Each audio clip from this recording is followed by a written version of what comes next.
Smart FM. Smart Career.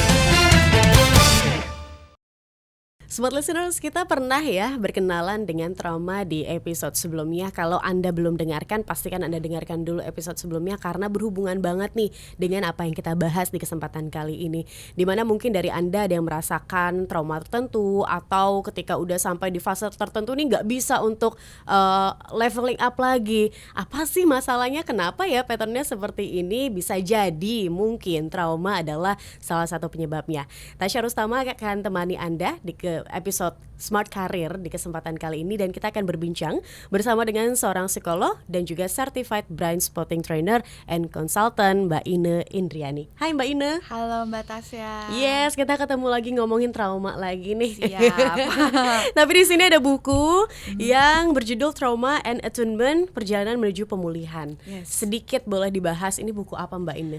Iya, ini kalau kata penerbitnya gitu ya, ini jenisnya adalah populer ilmiah. Jadi maksudnya saya membahas tentang trauma dengan bahasa yang bisa dipahami tetapi tetap ada ilmiahnya gitu. Jadi ini tentang penjelasan tentang trauma, tentang dari kontroversi definisi trauma itu sendiri, lalu ada diagnosisnya, lalu kemudian mengenal untuk gejala-gejala trauma, lalu kemudian apa yang terjadi di dalam otak dan tubuh kita tentang trauma, dan kemudian juga beberapa teknik yang bisa kita gunakan untuk diri sendiri maupun bisa digunakan kalau misalnya mencari referensi terapi apa sih yang bisa kita gunakan untuk menangani trauma, salah satunya brain spotting terapi.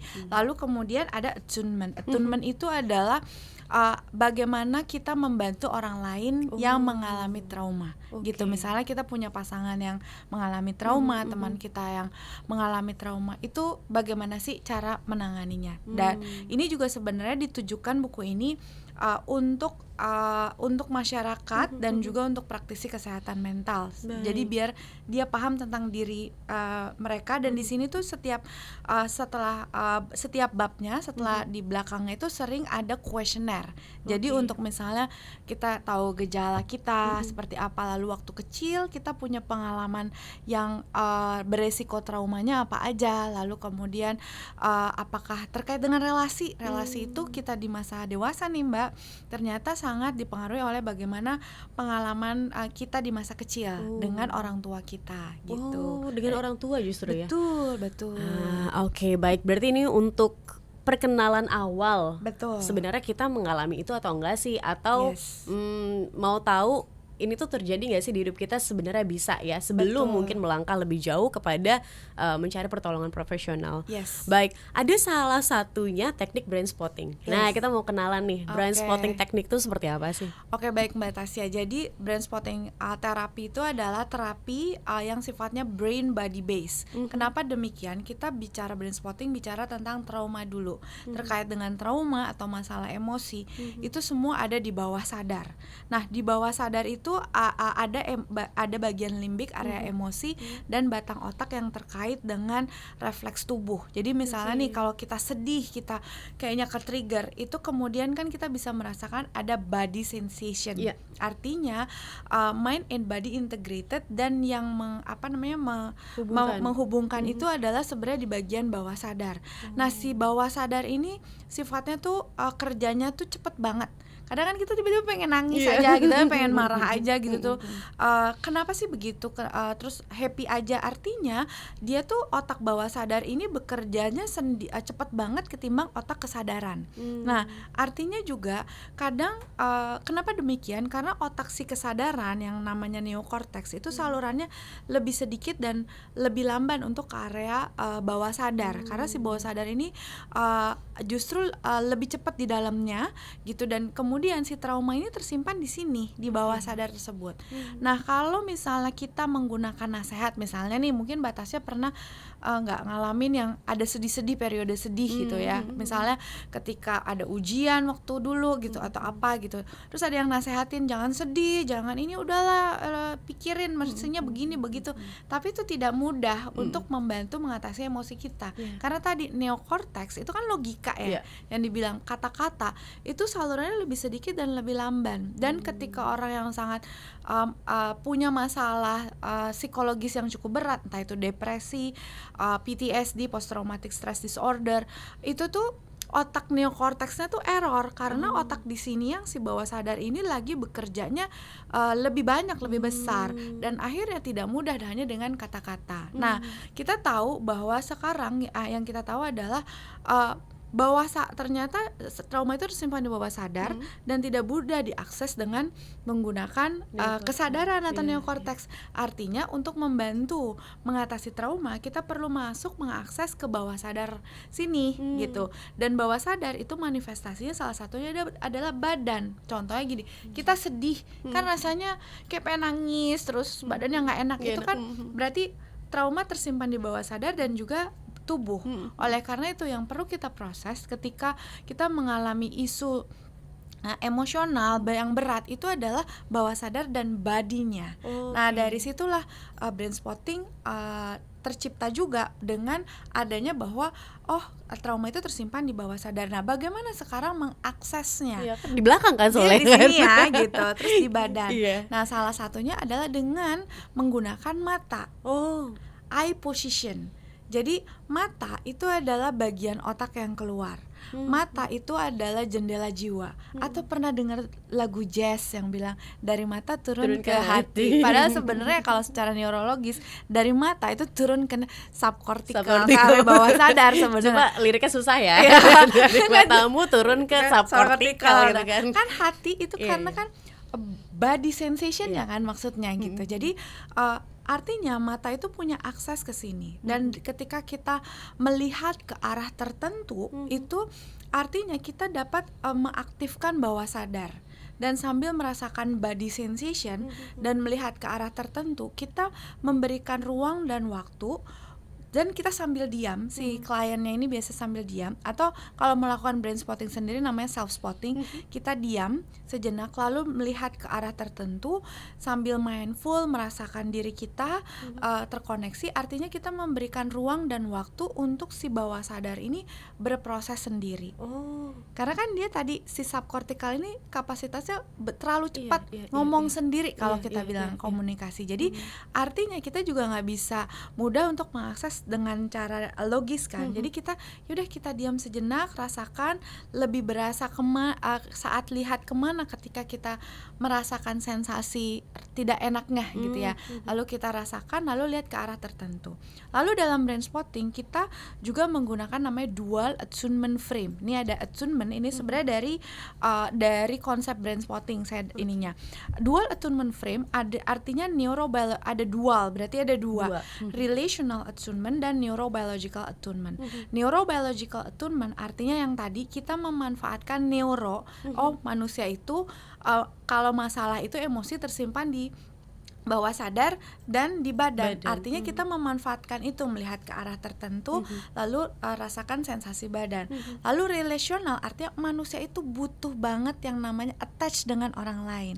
Artinya kebutuhan terapis untuk menemani dan membuat rasa nyaman. Dan disitulah proses brain spotting itu menggunakan dual attunement frame sehingga merasa nyaman dan melihat ke arah tertentu sambil connect ke body sensation-nya. Gitu. That's why ada alasannya begitu ya, ketika kita mungkin melihat atau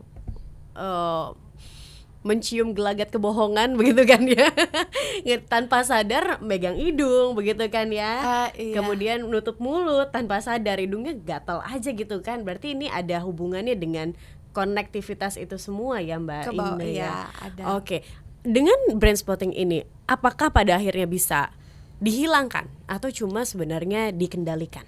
Oke, balik lagi tergantung traumanya trauma apa dulu gitu. Karena ketika semakin kronis suatu trauma, artinya layernya banyak. Atau misalnya gini, layernya udah banyak, terus usia dia udah 40 ke atas. Artinya udah tebel banget gitu, kronis banget pengalaman hidupnya. Udah ada trauma, terus udah tambah layer tambahan trauma lainnya gitu. Jadi yang apakah bisa dihilangkan atau kita tadi let go? Sebenarnya bisa aja, tapi prosesnya butuh sangat panjang.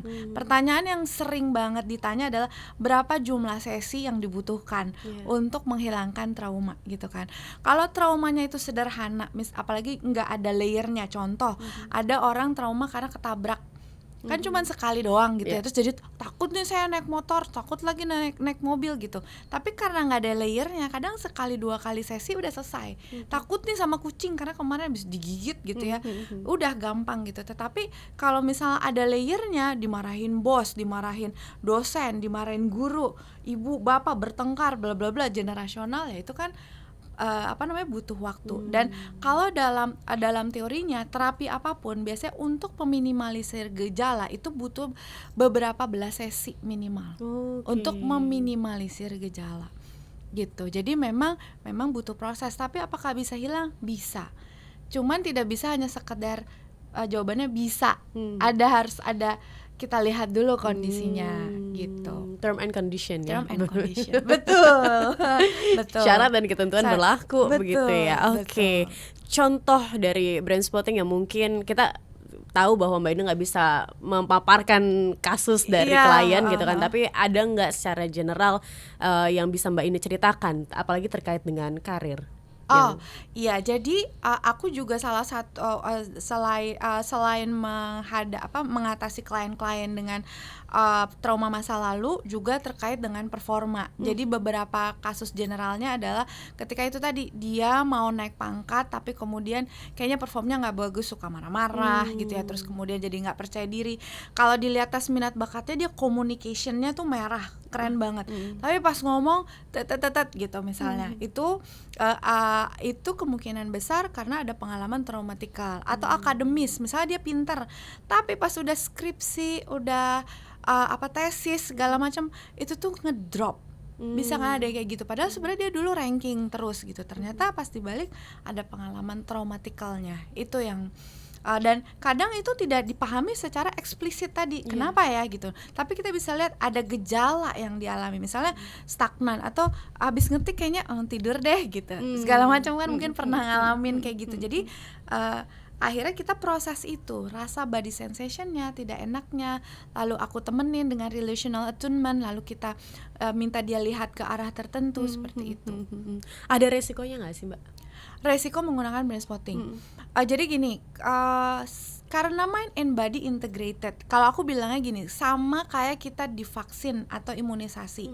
Ketika kita divaksin atau imunisasi, kadang ada yang ya udah habis divaksin influenza misalnya, ya udah besok kerja aja. Tapi ada juga yang kemudian berasa kok jadi demam kan gitu. Nah, sama ketika kita terapi mind and body integrated ya, tadinya dia itu biasanya kondisinya kayak gini, dia butuh adaptasi, jadi badannya rasanya ada kadang nggak enak untuk mendapatkan kestabilan baru.